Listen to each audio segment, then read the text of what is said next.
But I am telling you right now, that motherfucker back there is not real. Nintendo has never been supportive of the esports scene. Gaming as a career has never been on Nintendo's mind. Now, Smash Bros means a lot to me. You can see it from my Smash Bros tattoo here. But to be a professional Smash Bros player, you have to be one of two things. You either have to be Mexican or attracted to minors. Guess which one I am? That's right, C. In July 2020, several high-profile members of the Super Smash Bros. Competitive community, including top players and commentators, were accused of various forms of sexual misconduct. These included allegations of sexual harassment, assault, and child grooming. This started a domino effect that led Smash Bros. To fall from its height. But before all that, Smash Bros. Was already on the decline. So let's take a look at what happened to Super Smash Bros. The competitive scene. The competitive scene of a game can greatly impact its popularity. Changes in game balance, tournament support, or the emergence of new competitive games can affect the competitiveness of Super Smash Bros. If players feel the competitive scene is not as vibrant or interesting, it might lead to a perception of reduced popularity. This started a divide in the Smash Bros. Community, as half of the Smash Bros. Players strictly only play Melee, the GameCube version of Super Smash Bros., and they refuse to try the newer versions. So while half of the player base is stuck on that old game and half of the player base is moving on to the newer games, instead of having one large community, we now have like two medium-sized communities. Character roster is a central element to the Super Smash Bros. Series. Each game introduces new characters. This is very important for the game's lifespan and its popularity.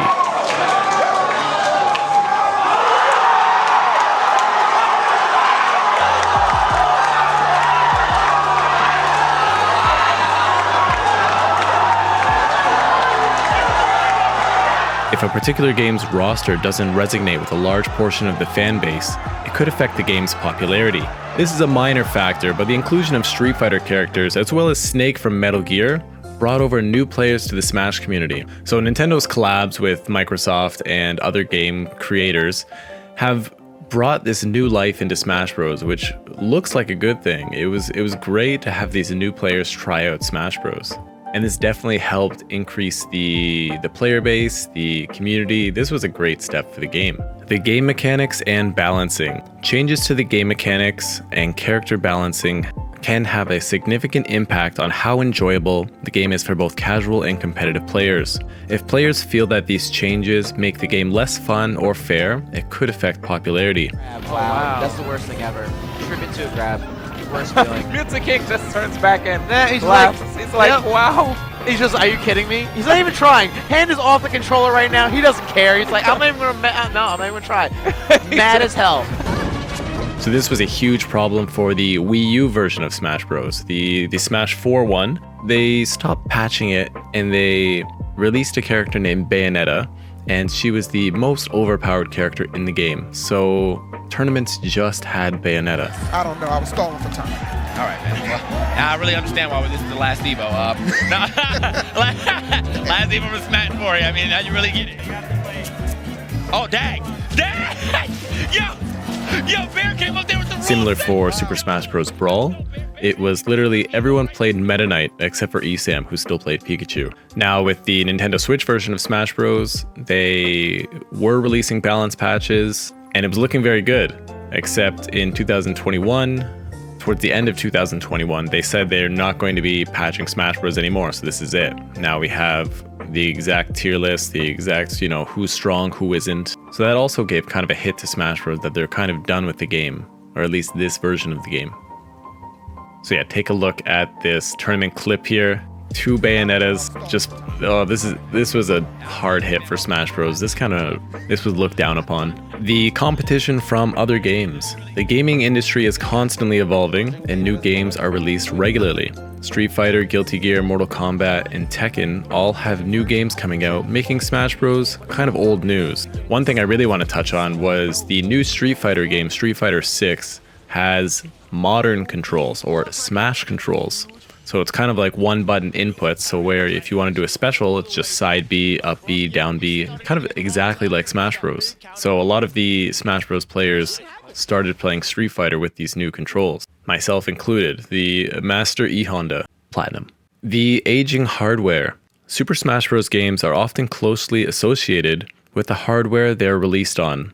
As gaming consoles become outdated, it can limit the player base and affect the overall popularity of the game. The Nintendo Switch came out in 2017, and we are told this is the last Smash Bros. Game developed by Sakurai. So this could mean that the next Nintendo console, the Nintendo Switch 2, I believe, is the name right now. It'll probably have a Smash game, but it's not going to be made by Sakurai. So this could mean a bunch of different things. This could mean maybe now it's going to be more competitive with this new director and this new insight, or maybe it's not going to feel like a Smash Bros. Game at all. Let me know what you think. Is the next Smash Bros. Game going to be like completely different? Are they going to kind of stick to the same casual fighter? Leave a comment. While you're at it, hit the like and subscribe button so I can go to Japan and win some Smash tournaments. The online experience. The quality of an online experience in a multiplayer game has become increasingly important. If a Smash Bros. Title has subpar online functionality, it could definitely affect its popularity. Especially in the era of online gaming, Nintendo doesn't have the best reputation. Games like Smash 4 and Smash Ultimate took a big hit to the competitive scene by laggy online matches. Super Smash Bros. Can't be played online. I mean, it works fine if both people have an Ethernet cord connected. You can play Smash Bros. Just fine. It won't lag at all. But you can't trust the random people you play with online to have an Ethernet cord.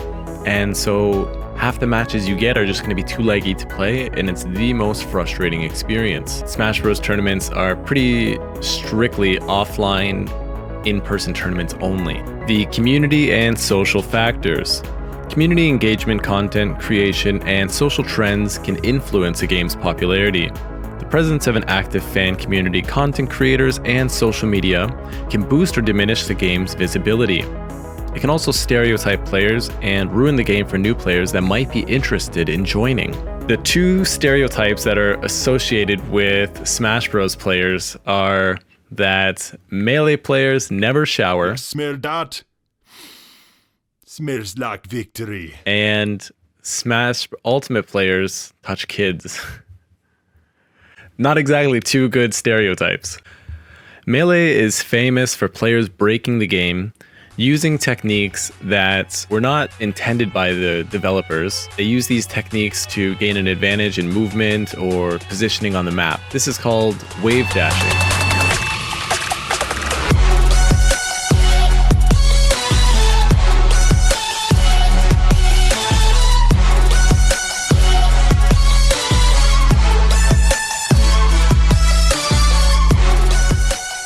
But Melee players ended up creating this new technique called shower canceling. This is where you go to a Melee tournament and you don't shower, you wear your old clothes, you try to smell as bad as possible so that your opponent quits and you get the free win. But man, I miss when like deodorant was the only problem with Smash Bros. Tournaments, because now there's an even bigger issue. The Smash Ultimate problem. The most recent round of allegations started with Puppeh, a Smash Bros. Ultimate player, and he published a tweet on July 1st when he was 18 years old, focusing on his history with the Smash Bros. Commentator Cinnipie. Most notably, the allegations of their relationship in 2016. Puppeh was just 14 years old at the time when Cinnipie was 24. And he attributes many of his unspecified present-day issues to the summer they spent together. Cinnipie would go on to be a popular choice for commentary at major Smash Bros. Tournaments, doing on-air work even for Nintendo official events for Super Smash Bros. Ultimate in 2019. Cinnipie has never addressed these allegations publicly, but has been banned from attending events and major tournament series. Puppeh's allegations against Cinnipie seem to open the floodgates for similar accusations in the Smash community, many which also involve minors. The next day, allegations were published against Anti, one of the best players for the Super Smash Bros. Wii U era. The accusation saying that Anti had slept with a girl that was just 15 years old, and Anti would have been around 22 at the time. He told her to tell people that she was turning 18, but Anti said to the public that he also thought she was 18. So following this allegation with a 15-year-old, other women have came forward against Anti as well, claiming similar allegations. He had a contract. He was a sponsored player by a South Korean organization, and they terminated their contract with him. Next up is a big one. This is Zero. Zero was the creme de la creme, the #1 Smash 4 player in the world for years. He won 50 tournaments in a row for Super Smash Bros. Wii U.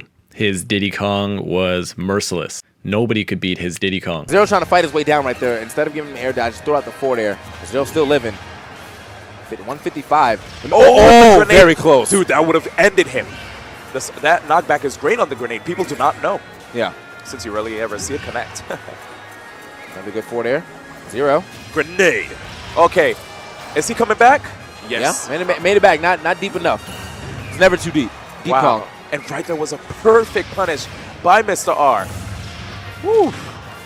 Zero working so hard. Finally be able to get that grab. Oh, one? A two? Is So his legacy was supposed to live on, but was cut short as Zero was included in the allegations of sexual harassment, which both involved minors. A girl named Jisoo, a popular artist in the Smash community, came forward on July 2nd saying that they were living in the same house. Zero had shown her content on Craigslist for sex workers and hentai when she was 15 years old. The next day, an alleged victim, under the name Katie, said that she and Zero had a relationship over the internet when she was 14 and Zero was 19. Zero initially denied these allegations, saying that he had never previously exposed Jisoo to any material and wasn't aware that Katie was underage, before eventually addressing his behavior and promising to step away from the Smash community after an overwhelming amount of evidence was collected against Zero. Another one was Nairo. Nairo was kind of the #2 guy. Zero was the #1 guy in Smash 4. Nairo was right behind him. And Nairo ended up having a relationship with a guy who was underage, a younger guy. So Nairo ended up stepping away from the Smash community as well. So now, as you can see, all of these top players and commentators just have these allegations and evidence against them. Despite being mostly hands-off when it comes to competition, Super Smash Bros. Developer Nintendo addressed the allegations in a recent statement to BBC, saying, "We're deeply disturbed by the allegations raised against the members of the competitive gaming community," the Japanese company said. So it's kind of just a blanket PR statement. Nintendo didn't have too much to say about it, but it definitely was a huge hit to the Smash community and the competitive fighting scene for Smash Bros. On March 18th, 2021, it was announced that EVO had been acquired by Sony, and Nintendo will not have Smash Bros. Be a part of EVO anymore. So this continued for 2022 and 2023. Smash Bros. Was taken out of one of the biggest fighting game tournaments every single year. This started to have Smash Bros. Lose more reputation and prize pool money. So without further updates to the meta, Nintendo kind of just leaving Smash Bros. Behind, the meta got stale, and the community was separated between, you got your Melee community and your Smash Ultimate community, as well as the controversies from all of these players just kind of left a bad taste in a lot of Smash Bros. Players' mouths. Like, what is going on in our community? Why are these top players doing these things? What's wrong with this community? As well as terrible online play, not being in major tournaments. Smash Bros. Is just not the game it once was. As much as I love Smash Bros., I can't imagine a world where it comes back into the competitive scene like it used to be. The actions of the top players have destroyed the community. Nintendo doesn't care about the competitive scene of the game. I don't know how Smash Bros. Can come back from its height, which sucks because I have this tattoo. I've been a fan of the game. It's my childhood. So let me know what you think in the comments below. Make sure to like and subscribe, and I'll see you next time.